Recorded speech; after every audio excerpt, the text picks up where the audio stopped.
Hello and welcome to the Corona Yoga Challenge. Today is day 157 and today we are going to do a close look at child's pose.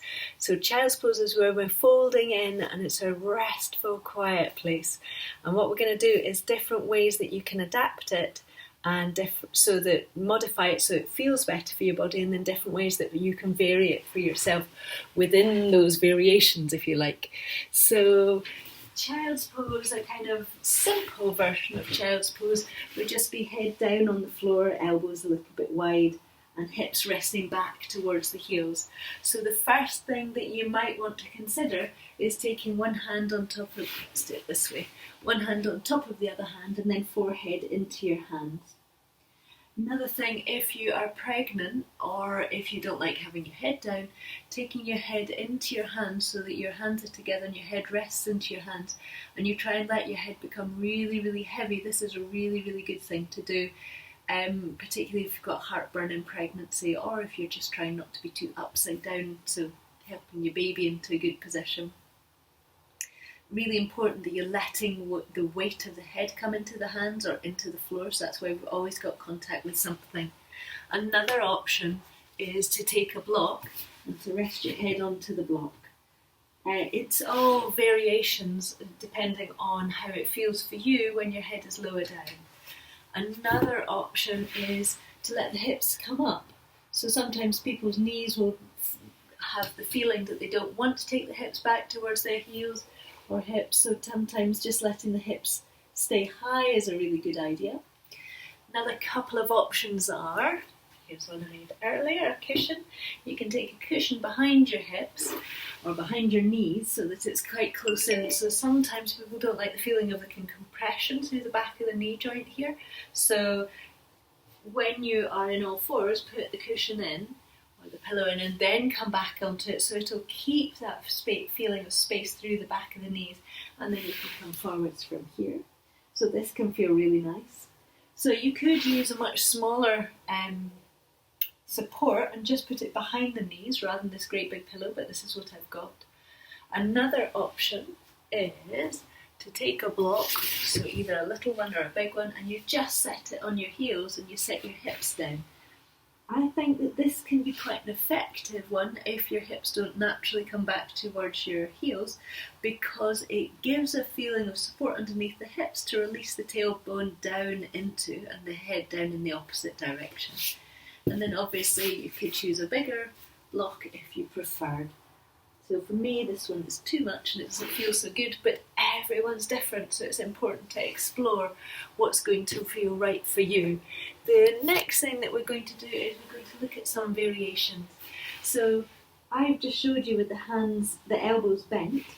You can have the hands stretched out in front, so you can do it so that the elbows are not on the floor and the head rests down, so we get a feeling of an active stretch. You can let the elbows rest down and the arms are still fairly straight. And you can take your hands down beside your feet, and then from here, this is a nice position, this one, when the hands are down beside the feet, because there's a real feeling of being able to spread and widen across the back. So it's as if the back spreads wide and down towards the floor on both sides. And also there's a feeling from the centre of the back that the spine releases down towards the tail and up and out towards the head. So the hands beside the feet can be quite nice.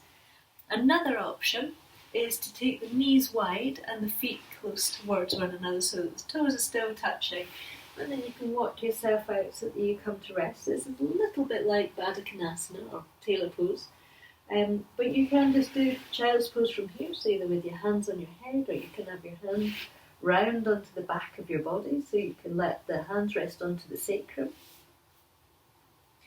Another option, we've done it with the knees close towards one another. You can have it so that the knees are really, really close. And when my knees are really, really close, I quite like to tuck my toes or my feet over each other at the back. So this way we've got far more feeling of support coming round through the legs and up through the legs before we come down. So there's a feeling of connection now far more between the front of the rib cage and the chest for me, just because of the position of my knees. And that might be pleasant for you, or it might be that you don't want to do that, but it's there as an option, one of the many things that you can try to change it up a little bit. And I should have said that what we're doing is we are on page 18, Child's Pose Balasana, of the Home Practice Challenge journal. So the next thing, we were going to look at the different ways that we do this, so the different ways that you can allow the head to meet the floor. So child's pose can be taught so many different ways, and I've always found it a little bit curious, all the different ways. So what I've just shown you is quite a neutral position for my spine. So I have got my forehead down on the floor, or what I have been doing. But you can think about the hairline making contact with the floor. So the hairline, your natural hairline, if you have less hair than you used to, or if it's in a slightly different place, thinking about your natural hairline. And the idea is that when we find natural hairline in the floor, now there's a little bit of a curve through the back of the neck, so that the neck is lengthening a little bit more. And then we've got that length coming down through the spine into the hips. So we've got a somewhat natural but slightly increased curve through the back of the body. And the next one that you can do is you can come more towards the crown of the head contacting the floor. And as this happens, it's important you're not just flexing the neck. We're looking for that curve to come all the way up through the spine and down through the hips, so that this version is more of a rounded pose. So you'll see that I will take my tummy slightly away from my thighs. I'll allow my back to lift up, and then I'll make contact with the head and the floor. So there's less space through the front of my throat and in the chin area, but I've got a real lengthening and widening through the upper part of my spine. And I'm far more aware of the upper part of my body than I am the lower part, whereas when I come into this position, so when I'm more towards the hairline or the forehead, I become slightly more conscious of the back of the pelvis and the weight settling there. So these are different ways that you can play with child's pose. One that I've not put in the book, which I really, really enjoy, is when the head is down on the ground, the elbows come close in towards the head, the palms come together, and then the fingertips just gently point back towards the hips. So the reason that I like this is the movement through the elbows, this kind of round moving through the elbows that comes up and into the shoulder and widens across the shoulder blades. And then there's a feeling for me of that nice sense of almost like that submitting or letting it go, taking it to the ground, all that stuff, all of my favourite stuff. That's one of the things that we're doing when we allow ourselves to really contact the floor in child's pose, and particularly when the hands are together. So other options are just to take the palms together right in front of you. You can have your hands in and beside your chest. These are all possibilities. The ones where it's in towards your chest I find less helpful from the back point of view, but obviously give it a go, play with it and see what you like best for you.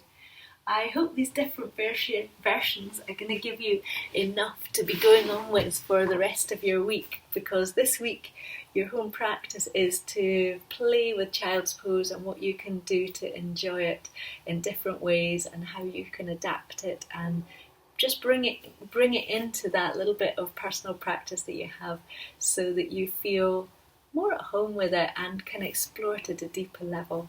So I hope that's given you everything you need and maybe a little bit too much for you to go home and enjoy that. Thanks very much, and I'll see you soon. Bye.